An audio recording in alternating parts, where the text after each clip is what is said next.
유다야, 너는 내 형제의 찬송이 될지라. 내 자손이 내 원수의 목을 잡을 것이요 내 아버지의 아들들이 내 앞에 절하리로다. 유다는 사자 새끼로다. 내 아들아, 너는 움킨 것을 찢고 올라갔도다. 그가 엎드리고 웅크림이 수사자와 같고 암사자와 같으니 누가 그를 범할 수 있으랴. 규가 유다를 떠나지 아니하며 통치자의 지팡이가 그 발 사이에서 떠나지 아니하기로 실로가 오기까지 이르리니 그에게 모든 백성이 복종하리로다. 그의 나귀를 포도나무에 매며 그의 암나귀 새끼를 아름다운 포도나무에 매일 것이며 또 그 옷을 포도주에 빨며 그의 복장을 포도즙에 빨리로다. 그의 눈은 포도주로 인하여 붉겠고 그의 이는 우유로 말미암아 희르로다. 29절부터입니다. 시작.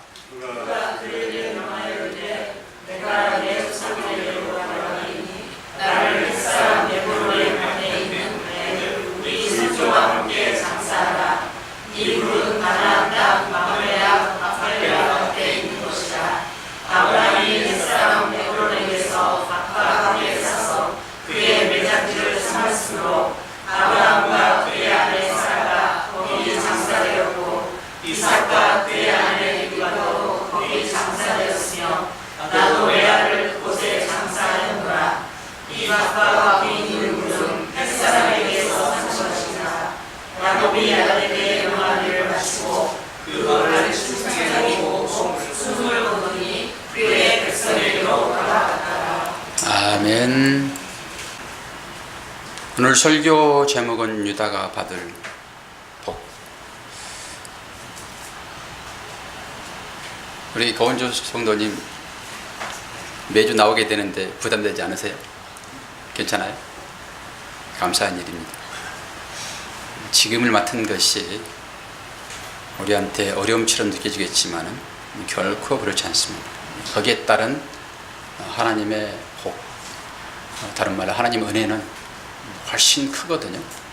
지금은 뭐가 은혜인지 뭐가 복인지 잘 분별이 안 되지만 좀 믿음이 성숙해지면 그걸 다 알게 됩니다. 자, 인내하셔서 책임을 잘 감당하시기를 바랍니다. 자, 오늘 본문을 보게 되면은 유다에게 내려진 축복의 예언에서 참된 장자의 신 예수가 오게 됨을 우리는 보게 됩니다. 그런데 왜 하늘의 장자의 신 예수님이 유다의 후손을 통해서 오는 것일까?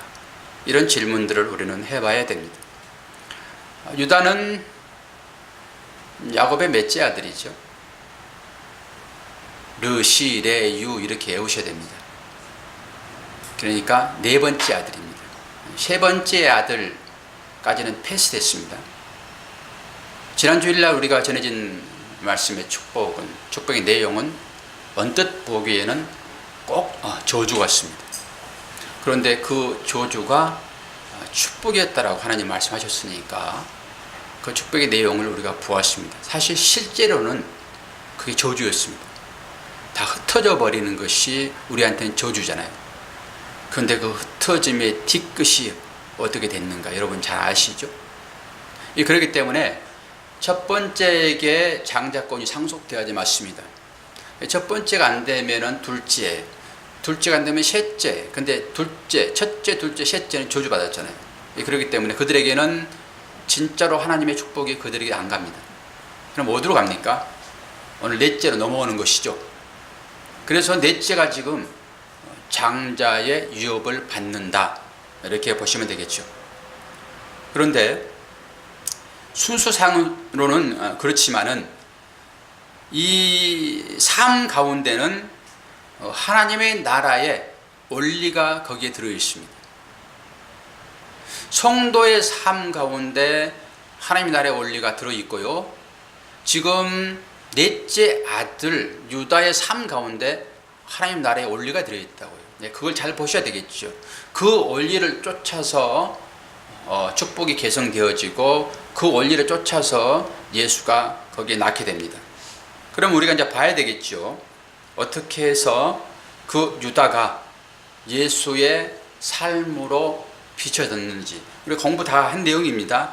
창세기 43장으로 가겠습니다. 창세기 43장 8, 9절을 보게 되면은 유다가 그의 아버지 이스라엘에게 이르되 저 아이를 나와 함께 보내시면 우리가 곧 가리니 그러면 우리와 아버지와 우리 어린 아이들이 다 죽고 다 살고 죽지 아니하리이다. 내가 그를 위하여 담보가 되오리니 아버지께서 내 손에서 그를 찾으소서.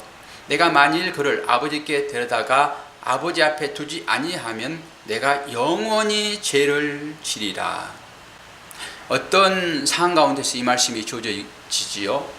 첫 번째 곡식을 이제 얻으러 갔는데, 사러 갔는데 애매하게 고통을 받죠. 첩자라니 내지는 이상한 그런 누명을 씌워가지고 그들을 감옥에 가둬버리잖아요. 전체 감옥을 이제 다 가둔 다음에 사흘이 지나가지고 다 가둘 필요는 없고 너희 중에서 한 사람만 남고 다른 사람들은 다 가가지고 말째인 베냐민을 데려와라. 요셉이 그렇게 시켰잖아요. 그 당시에 잡힌 사람이 시몬입니다. 둘째 아들. 시몬이 잡혔습니다. 그리고 집에 가서 베냐민을 데리고 가야지만이 시몬을 데려올 수 있거든요. 근데 아버지가 이거 안 놔줬잖아요. 베냐민을. 그러니까 어떻게 지금 유다가 얘기하고 있습니까? 여기에서 그리스도의 삶이 나타나고 있다고요. 누군가를 위하여 자기를 대신 희생하는 것이 바로 그리스도의 삶입니다. 이게 십자가의 삶이라고요. 이걸 지금 보는 것입니다. 이 원리로 우리는 유다의 후손인 유다의 후손으로 그리스도가 온다 이런 얘기인 것이죠. 이 고백 때문에. 그런데 실제로 유다는 애굽에서 베냐민 때문에 자기를 종 삼아달라고 얘기합니다. 베냐민을 데리고 왔더니 또 요셉이 베냐민의 곡식자루에다 은잔을 넣어가지고 이 은잔이 발견된 자는 뭐가 되겠다 했습니까? 종이 되겠다 했습니다. 종. 그런데 은잔이 거기서 발견되어지니까 유다를 비롯하여 형제들이 우리가 다 같이 종이 되겠습니다. 이런 얘기를 합니다. 이게 바로 예전의 유다, 예전의 형제들이 아니다라고 하는 것입니다. 여러 가지 고난의 과정을 통해 가지고 그들은 이제 온전한 성숙한 믿음의 사람으로 변했다라고 하는 것이죠. 유다가 그렇게 변했습니다. 이와 같은 삶이 예수의 삶입니다. 우리가 이 삶을 살아야 되는 것이죠. 그런데 유다가 처음부터 이렇게 헌신적인 사람이 되었나요? 안 그렇죠. 우리가 창세기 38장에 보게 되면은 자기 며느리인 다말과 동침하여 아들을 낳게 되는. 유다가 왜 며느리한테서 애를 낳게 됩니까? 유다에게는 세 아들이 있었습니다. 엘과 오난과 셀라입니다. 그런데 첫째 아들도 다말에게 시집갔는데 죽어버렸고 둘째 아들도 하나님이 죽였습니다. 이걸 우리는 계대결혼 그러잖아요. 형사치수제. 그러니까 한 가정의 여인이 결혼을 하게 되면은 그 가정이 자녀를 낳지 못하고 형들이 죽게 되면은 쭉 동생들이 이어서 들어갑니다. 이게 이제 계대결혼이거든요. 형사치수제 이렇게 얘기하는 것이죠. 그런데 첫째 아들이 죽기 때문에 이 유다가 둘째 아들이 이 장가를 그리 버렸는데 둘째 아들은 형의 씨를 받기 싫어가지고 땅에다 설정해 버립니다. 이게 하나님이 보시기에 악하다 이런 것입니다. 그 씨를 하나님께서 그 다말을 통해 가지고 계승을 시켜야 되는데 그 후손으로 예수가 나와야 되는데 그것을 싫어했다 이런 것입니다. 그게 악해서 하나님은 오난을 죽여버립니다. 그러니까 이 유다가 이러다가는 셋째 아들 셀라 아니었습니까? 셋째 아들도 죽겠다 싶어가지고 셋째 아들은 장가를 안 보냅니다. 며느리한테. 그리고 며느리를 자기 친정으로 보내버리거든요.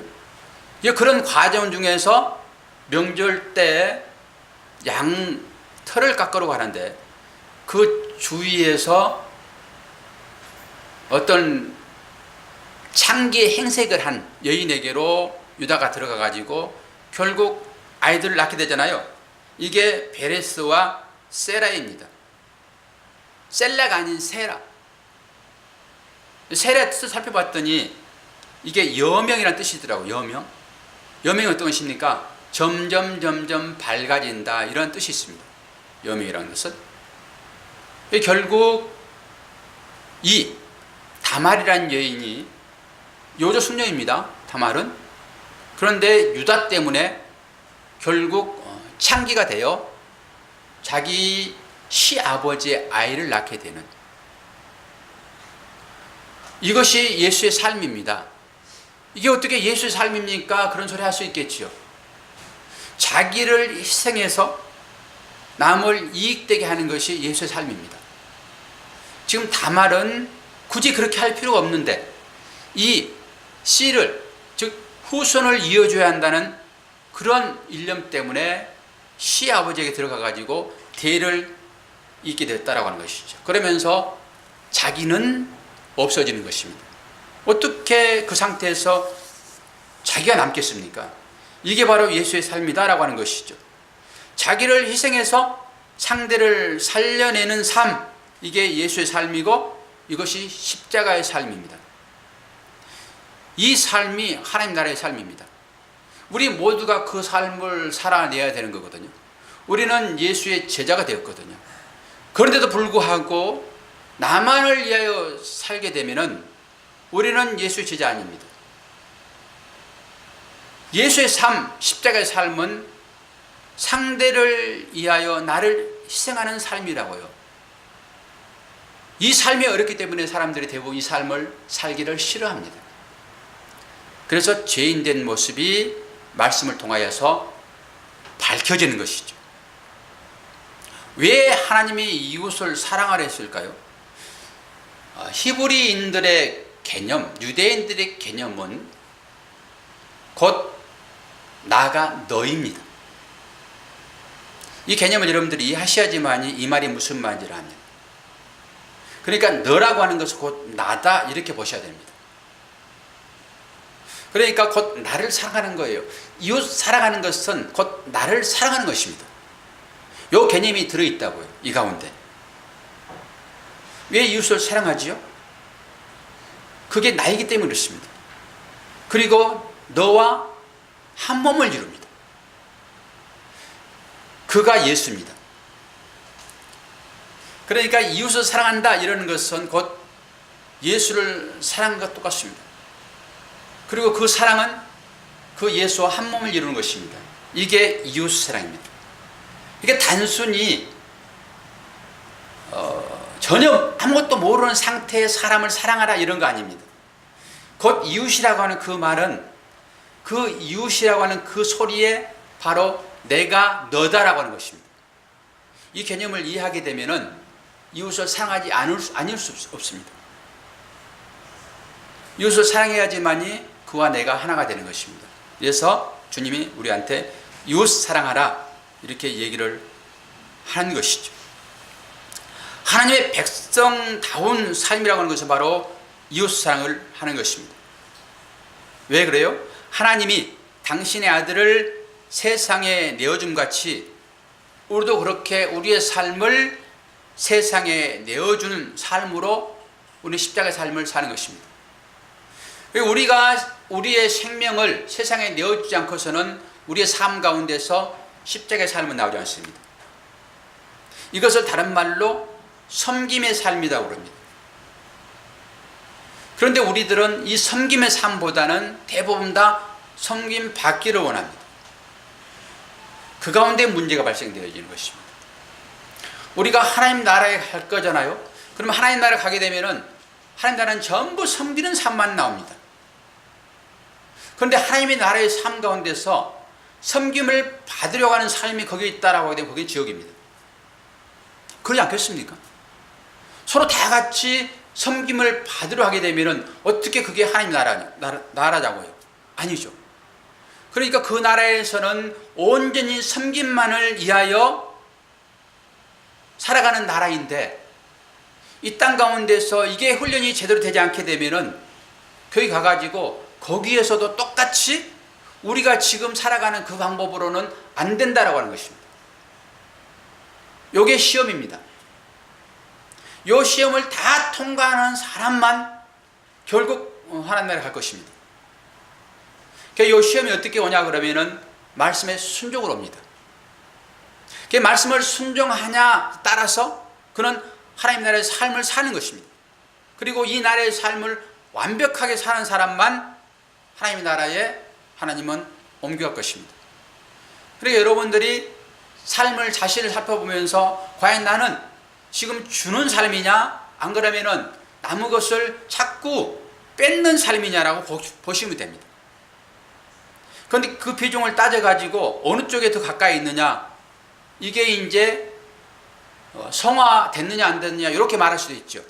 성숙됐느냐 안 됐느냐 이렇게 말할 수도 있죠. 벼가 익었느냐 안 익었느냐를 볼 수도 있죠. 내어주는 삶이 가까우게 되면은 그는 하나님 나라에 갈 때가 가까웠습니다. 하나님의 시간은 우리 시간과 다릅니다. 그러니까 우리는 이 살고 있는 이 연대가 길어지게 되면 오래 사는 것이다 그러지만 하나님은 그것과 상관이 없습니다.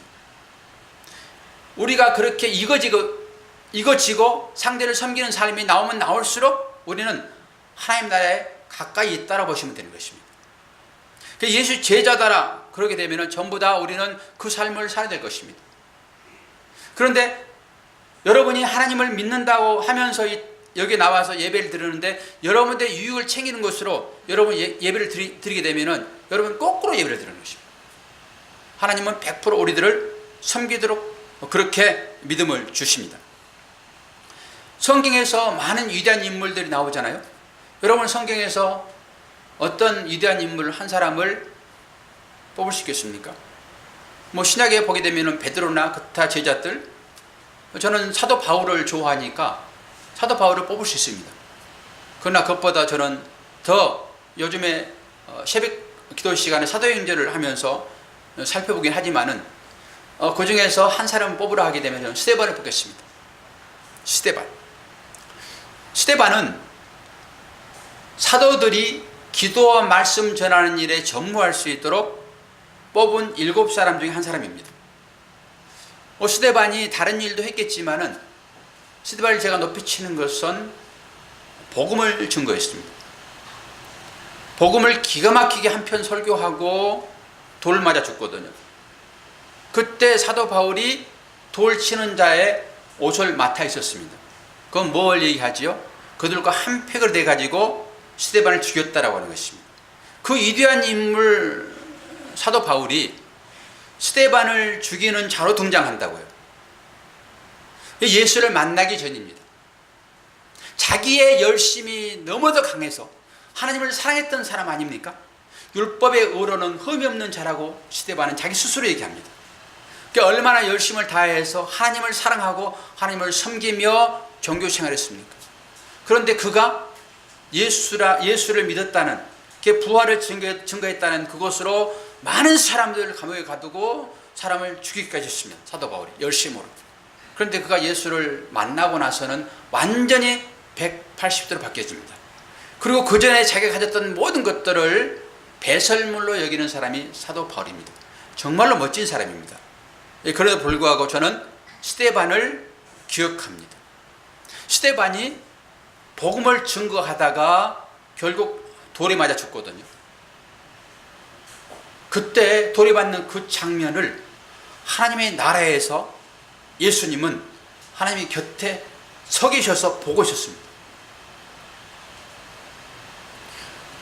하나님의 복음을 증거하는, 하나님이 기뻐할 만한 삶을 사는 100% 헌신된 자가 지금 엉뚱한 들에 의해서 돌 맞고 있거든요. 지금 죽게 생겼거든요. 그런데 주님은 하나님 보좌 옆에서 서서 보고만 있다고. 우리의 생각은 돌을 막아줘야 되잖아요. 천사를 급히 파송해서 던지는 돌을 방패로 전부 막아줘야지 맞잖아요. 근데 하나님은 안 그러셨다. 그냥 스데반이 돌 맞아 죽도록 놔둡니다. 스데반이 얼마나 멋진 고백한지 여러분 아십니까? 맞아 죽으면서 하나님을 향하여서, 예수님을 향하여서, 주님, 저들은 저들이 하는 일을 잘 모릅니다. 저들의 죄를 용서해 주세요 라고 말을 합니다. 어떤 사람이 죽음 직전에 있는데 그 죽음의 원인이 그 사람인데 그 사람을 향하여서 자비를 베풀어 달라고 기도할 사람이 있겠습니까? 스데반은 그렇게 기도했다고. 하나님께서 우리 믿는 사람들을 지금도 지키시잖아요. 저와 여러분들을 지키셔서 여기에 앉아 있는 것이지, 하나님이 지키지 않았다 하게 되면 우리가 어떻게 우리의 입술로 주님을 시인하는 예배 자리에 앉아 있겠냐고요. 하나님은 그렇게 우리를 지키십니다. 뭘 지켰을까요? 그 고통 가운데 있으면서도 그 상황 가운데서 하나님을 부인하지 않도록 스데반의 믿음을 지켰다라고 하는 것입니다. 하나님은 우리의 믿음을 지키시는 분이시지 우리의 삶의 현상 유지하는 것으로 찾아오지 아니하시며 우리를 그렇게 공하지 않으십니다.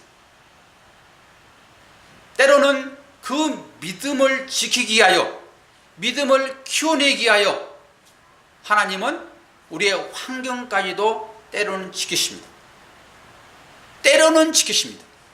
그런데 우리는 하나님께 나오게 되면 모든 일들을 다 관장해서 우리가 편한 대로 지켜줄 것을 요구합니다.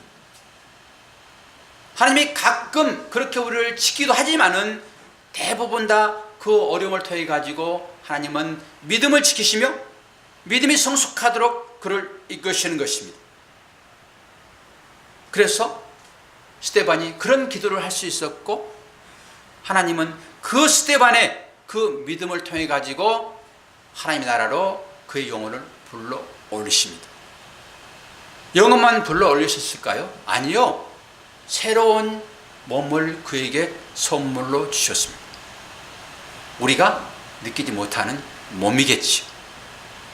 지난번에 제가 4차원에 대해서 말씀드렸잖아요. 그 4차원의 신령한 몸을 입는 것입니다. 우리가 그 과정 중에서 이 땅에서 믿음의 삶을 살고 있는 것이지, 이 땅에 뭔가 나를 위한, 나의 유익을 위한 어떤 것으로 하나님을 찾는다 하게 되면은 그것은 하나님을 알아도 너무 모르는 것입니다. 하나님은 그렇게 믿음을 위하여 때로는 병도 치료해 주시고, 믿음을 위하여 우리의 기도를 들어주시고, 때로는 믿음을 위하여 우리들로 하여금 다른 사람들에게 사랑받는 자로 그 자리에 세우는 것이지, 단순히 우리의 욕망을 채우는 것으로 하나님은 우리를 그 자리에 세우지 않는다고요. 어떤 사람은 시장이 되기도 하고, 어떤 사람은 국회의원 되기도 하고, 어떤 사람은 대통령이 되기도 합니다. 어떤 사람은 장로가 되기도 하고, 어떤 사람은 권사가 되기도 하고, 어떤 사람은 목사가 되기도 합니다. 그 모든 것을 통해 가지고 그를 세상에서 높은 자로 세우는 것이 아니라 그 과정을 통해 가지고 그에게 믿음을 심어주기 위하여 하나님은 때로 그런 것들의 자리에 앉게 하는 것이다 라고 하는 것입니다. 어디에 여러분들이 가서 앉아있을지라도 여러분은 그곳에서 여러분의 믿음을 지키는 자로 그것을 선용해야지, 자신의 욕망을 채우는 것으로 여러분들이 그 자리를 이용하면 안 됩니다. 이것은 바르지 않습니다. 사도행전 7장 56절에서 60절까지 말씀을 보겠습니다. 사도행전 7장 56절에서 60절, 스데반의 죽음이 여기 나오고 있습니다. 스데반이 성령 충만하여 하늘을 우러러 주목하여 하나님의 영광과 및 예수께서 하나님 우편에 서신 것을 보고, 예수님께서 지금 서 계십니다. 얼마나 깜짝 놀라시면 서 계실까요? 말하되 보라, 하늘이 열리고 인자가 하나님 우편에 서신 것을 보노라 한데 그들이 큰 소리를 지르며 길을 막고 일제히 그에게 달려들어 성 밖으로 내치고 돌로 칠세. 증인들이 옷을 벗어 사울이라 하는 청년의 발 앞에 두니라. 그들이 돌로 스데반을 치니 스데반이 부르짖어 이르되 주 예수여 내 영혼을 받으시옵소서 하고 무릎을 꿇고 크게 불러 이르되 주여 이 죄를 그들에게 돌리지 마시옵소서 이 말을 하고 자니라. 하나님의 옳은 말씀, 진리의 말씀, 생명의 말씀이 선포되어지게 되면은 하나님의 자녀들은 그 말 앞에 어찌할 거라고 회개로 나오고, 하나님의 택함 받지 않는 사람들은 어찌할 거라고 하면서 돌을 듭니다. 복음이라는 것은 바로 그러는 것입니다.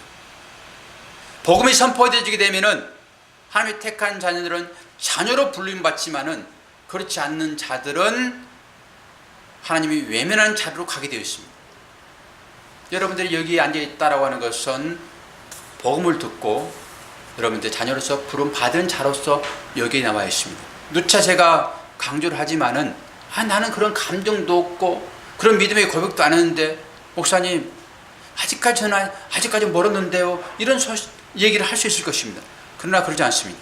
결국 하나님은 택한 자들의 삶을 주장하시고 그들에게 믿음을 주셔서 그 믿음의 입술로 고백하게 하실 것입니다.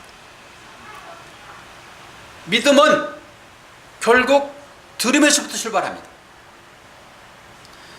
여러분이 말하는 그 말의 고백은 여러분의 생각입니다.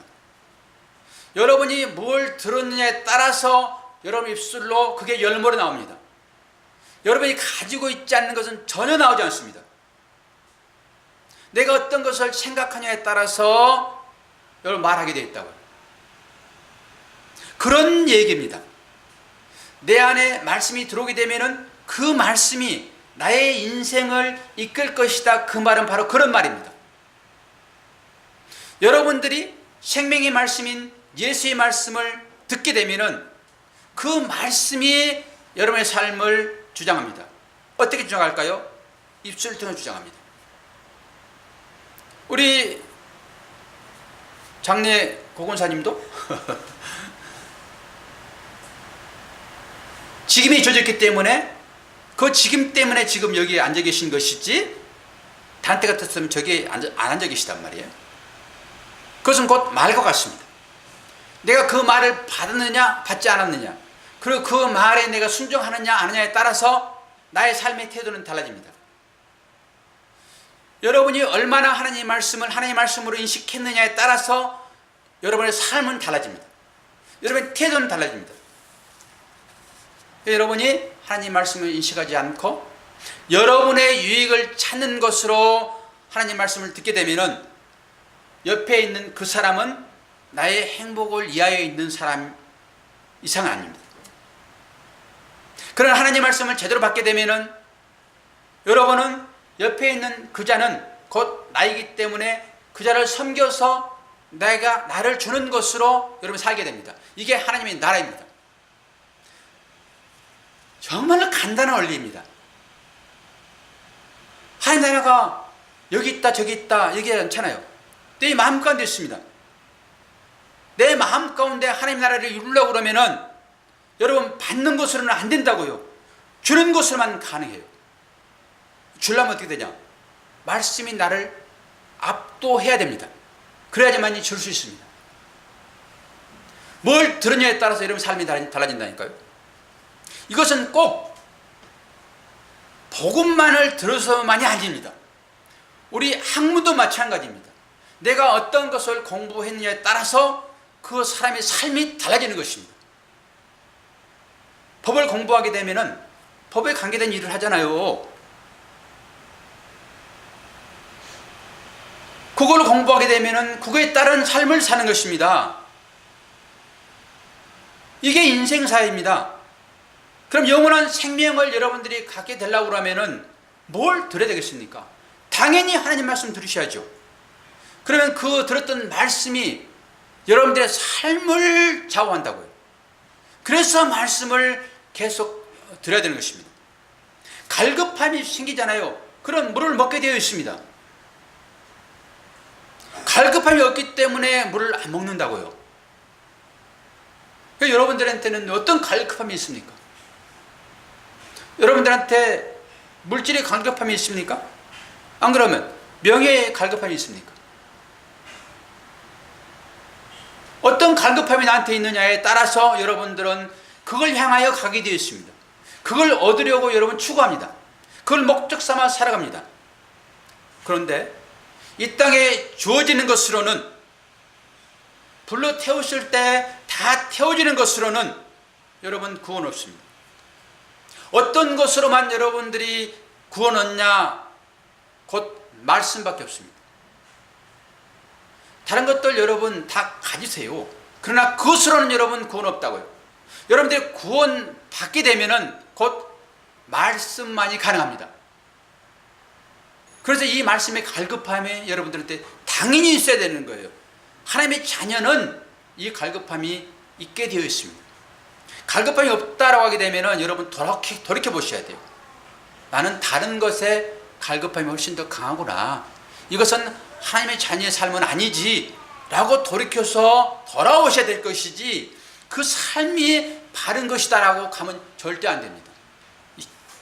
이 하나의 원리를 여러분들이 아셔야 되겠죠.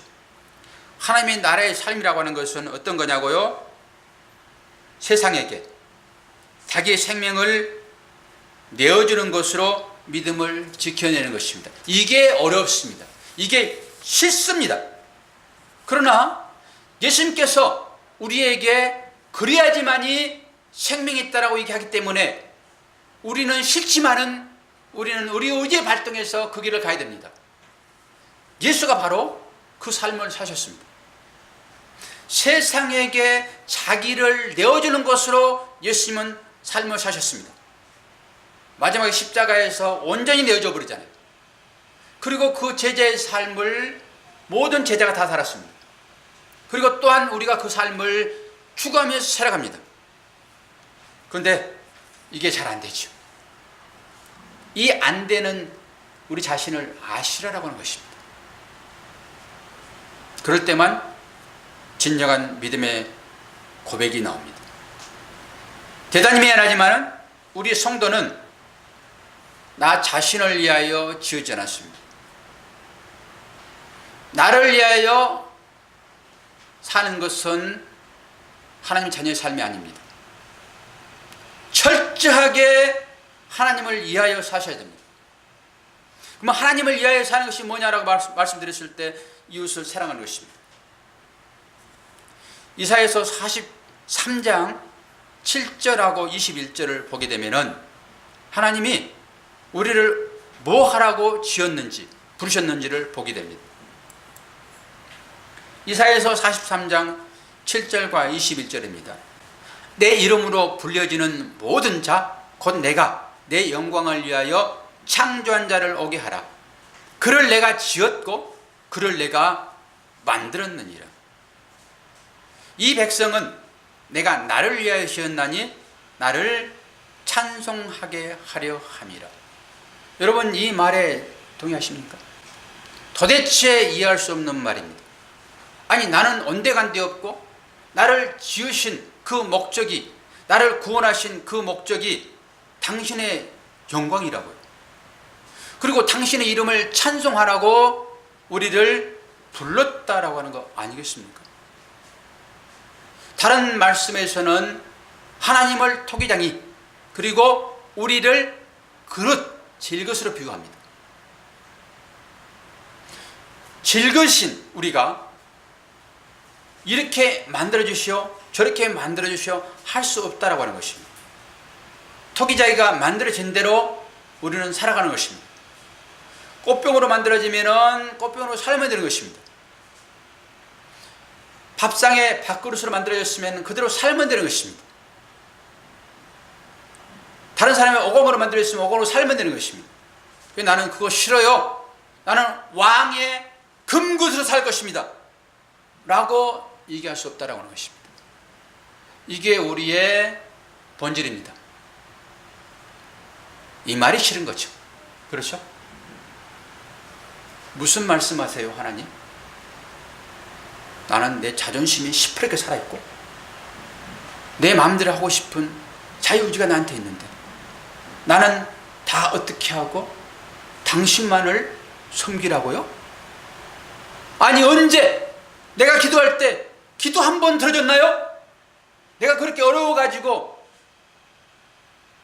어려운 점 있잖아요. 그때 기도해 보셨어요? 안 해보셨어요? 해봤어요? 들어주던가요? 들어줬어요? 할렐루야. 요즘은 저는 기도해도 기도가 안 들어져요. 초신자적인 기도가 즉각 응답이 됩니다. 신기하게. 그리고 그게 다 하나님 은혜로 믿어집니다. 병을 위하여 기도하게 되면 병이 낫습니다. 한번 간증했잖아요. 제 아내 신혼 초에 갑자기 얼굴에 뭐가 났는데 그게 건선이랍니다. 건선 아시죠? 못 고치는 거. 그런데 신혼 생활 처음 했는데 불치병인 건선을 걸려서 아내가 얼굴에 뭐가 나서 왔어요. 너무너무 불쌍한 거예요. 그러니까 제가 어떻게 기도했겠습니까? 열심인 평신도인 제가 붙잡고 간절하게 기도했죠. 어떻게 합니까? 이 새 신부 벽옥 같은 그 얼굴에 낫지도 못하는, 앞으로 더 나을 거라는데 간절히 기도하고 잠을 잤는데 아침에 일어났더니 싹 사라졌어요. 할렐루야. 초신자 때는 하나님이 그렇게 기도 응답하십니다. 지금 목사니까 모 성도님이 지금 도수 치료를 받고 있습니다. 이게 척추가 이렇게 많이 굽었답니다. 여러분, 이름은 밝히지 않는데 기도하실 때 하나님, 그 성도님 불쌍히 여겨주시어서 척추를 똑바로 펴주시기를 원합니다. 기도 좀 부탁합니다. 성도들 기도는 의인의 기도니까 역사하는 힘이 있습니다. 믿음이 약할 때 하나님 그걸 통해 가지고 믿음을 세우십니다. 제가 아무리 기도해도 하나님 안 들어주세요. 그 처음 하도록. 그래서 그걸 통해 가지고 하나님은 그를 믿음의 산으로 세우는 것입니다. 그때 필요한 게 병치료인 것이고, 그때 필요한 게 물질인 것이고, 그때 필요한 게 다양한 보이는 것으로 축복입니다. 믿음이 성장되어 있으면은 그거 있으면 좋긴 하겠죠.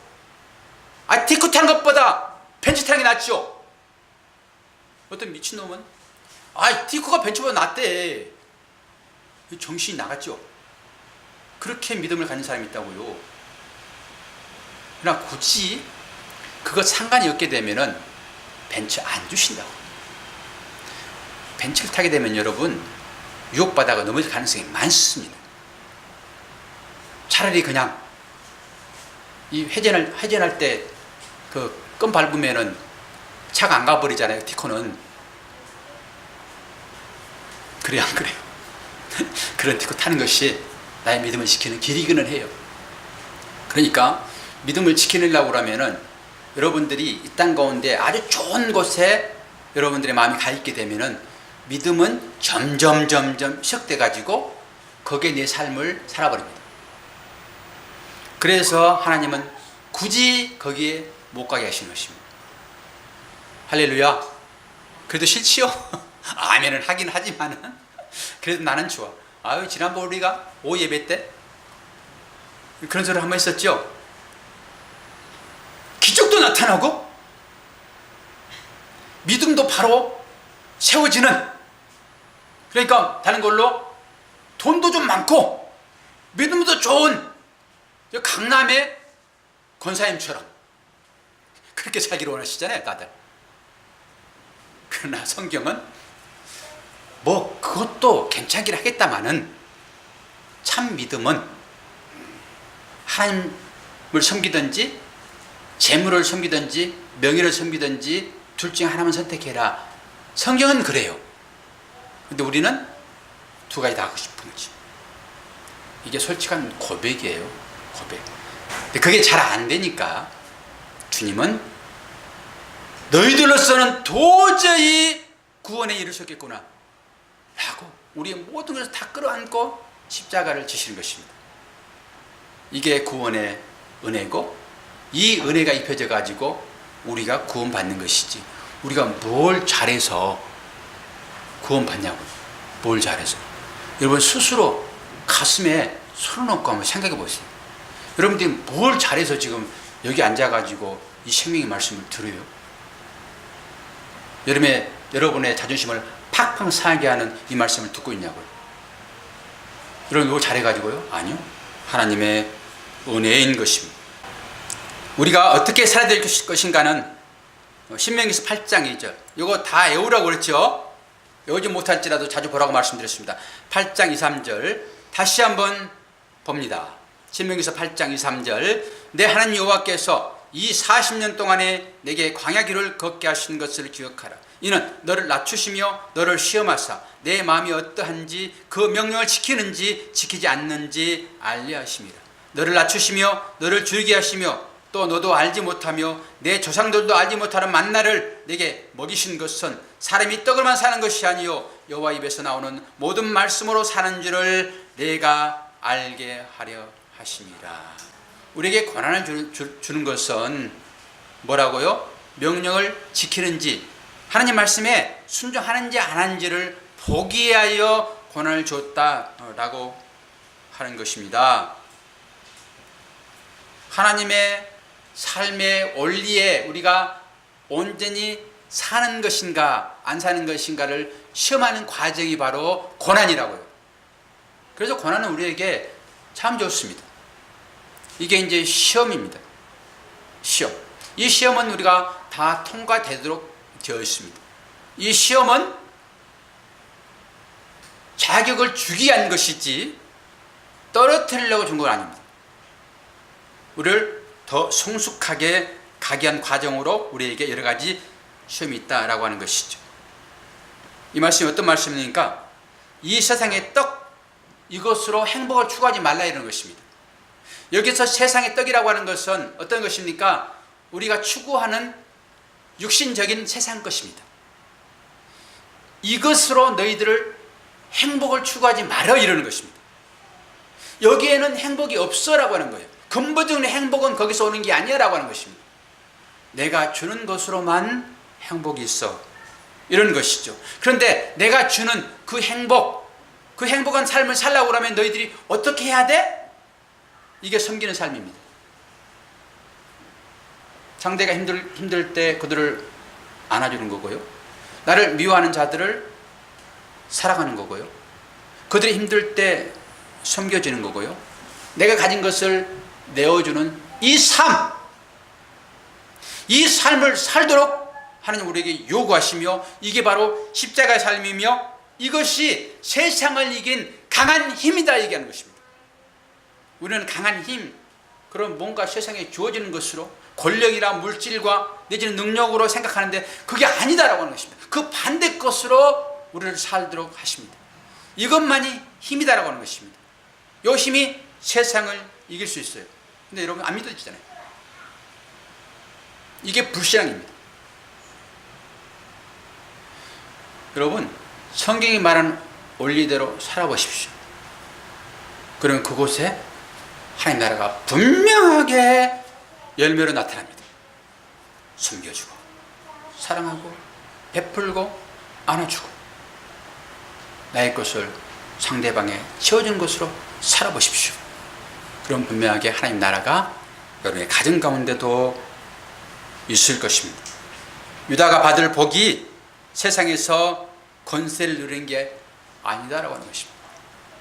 유다가 어떻게 해서 복 받았나요? 유다를 통해서 그 후손이 나오잖아요. 어떤 원리로 후손이 온다 했습니까? 상대를 이해하여 살아가는 그 삶, 나를 죽여서 상대를 살리는 그 삶, 나를 비워서 상대를 채워주는 그 삶으로 예수가 온다라고 하는 거 아닙니까? 그럼 한번 생각해 봅시다. 저와 여러분의 삶이 그 삶을 살게 되면은 그게 바로 예수의 후손을 만드는 것입니다. 이게 복입니다. 저와 여러분이 예수님처럼 그렇게 내어줌의 삶을 살게 되면은 그 삶을 통해서 또 다른 자들이 예수께로 나온다, 이런 것입니다. 이게 예수의 후손이 유다를 통해서 나온다라고 하는 의미입니다. 어떻게 해서 여러분 하나님을 알지 못하는 자들이 교회에 나올까요? 우리를 통해서요. 이게 예수 낳는다 이렇게 표현도 합니다.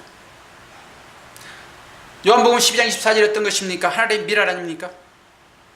여러분들이 하늘의 미랄처럼 낮아지고 섬김의 삶을 살고 죽어질 때, 그때 많은 열매들이 나타납니다.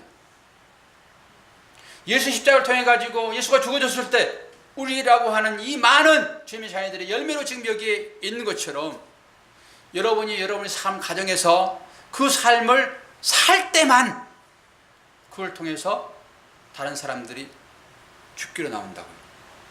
왜 우리가 능력이 없는지 아십니까? 왜 우리가 전도를 못하는지 아십니까? 그냥 단순히 한 사람 데려다 앉히면 그게 전도입니까? 아니요.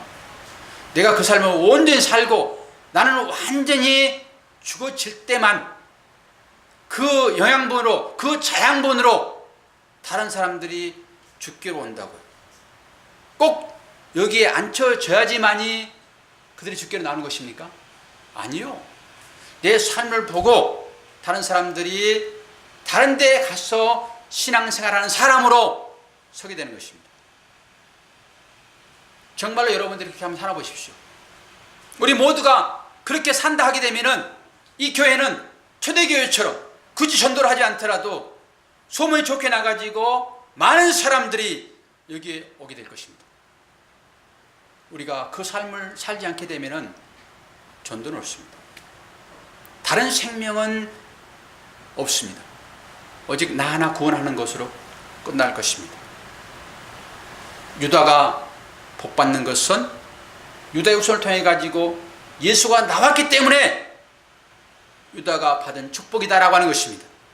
그럼 현재 우리들이 유다가 받은 그 복을 받은 사람 되려고 하게 되면은 우리가 우리 후손을 통해서 예수가 나와야 되잖아요. 예수가 어떻게 예수를 낳지요? 이것은 믿음의 고백이라는 겁니다. 그런데 믿음의 고백을 하는 사람은 삶으로는 이 삶을 살아야 되는 것입니다. 섬겨주고 낮은 대로 하고 용서하고 사랑하고 안아주고, 이 삶이 믿음의 열매를 입술로 고백하는 사람들은 그 삶이 나오게 돼 있다고요.